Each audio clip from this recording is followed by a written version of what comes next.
Pengambilan keputusan merupakan suatu tindakan yang melibatkan berbagai komponen yang harus dipertimbangkan secara matang oleh perawat, terutama yang terkait dengan permasalahan pada tatanan klinik. Hal ini sangat erat kaitannya dengan perkembangan praktik keperawatan yang semakin kompleks. Adanya tuntutan efisiensi layanan kesehatan di tengah situasi yang selalu berubah, serta perkembangan budaya yang ada menyebabkan tugas pengambilan keputusan menjadi lebih berat. Dampak dari pengambilan keputusan yang tepat akan dibayar dengan harga yang tinggi, baik untuk individu yang memutuskan maupun institusi individu tersebut bekerja. Maka pada video ini saya, Andini Safitri, akan memaparkan materi yang berjudul Pengambilan Keputusan Legal Etis bagi Perawat.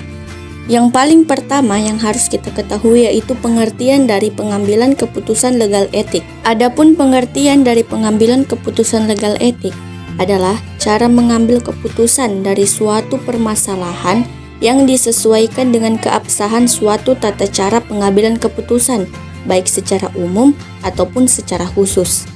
Adapun model pengambilan keputusan etik menurut Kozier dan kawan-kawan pada tahun 2008 yaitu yang pertama, mengidentifikasi fakta dan situasi spesifik. Yang kedua, menerapkan prinsip dan teori etika keperawatan. Yang ketiga, mengacu kepada kode etik keperawatan. Keempat, melihat dan mempertimbangkan kesesuaiannya untuk klien. Yang kelima, mengacu pada nilai yang dianut. Kemudian yang keenam, mempertimbangkan faktor lain seperti nilai, kultur, harapan, komitmen, penggunaan waktu, kurangnya pengalaman, ketidaktahuan atau kecemasan terhadap hukum, dan adanya loyalitas terhadap publik.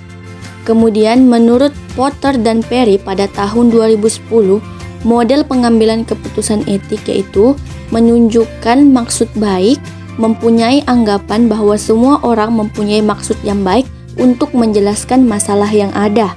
Kemudian mengidentifikasi semua orang penting, menganggap bahwa semua orang yang terlibat dalam proses pengambilan keputusan merupakan orang penting dan perlu didengar pendapatnya.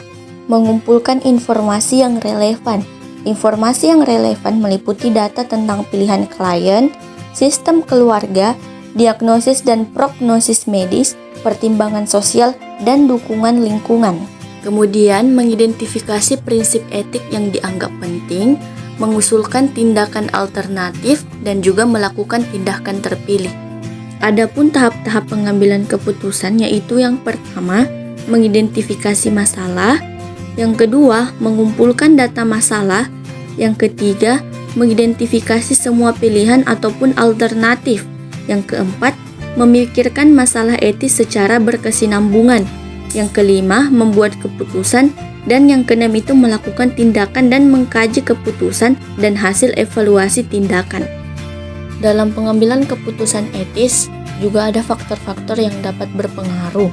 Yang pertama itu tingkat pendidikan, yang kedua pengalaman, yang ketiga faktor agama dan adat istiadat, yang keempat komisi etik, yang kelima faktor ilmu pengetahuan dan teknologi, dan yang terakhir itu faktor legislasi dan keputusan yuridis. Dalam pembuatan keputusan etis ada dua teori dasar. Yang pertama itu teleologi yang berasal dari bahasa Yunani telos berarti akhir, dan yang kedua itu deontologi yang berasal dari bahasa Yunani deon berarti tugas.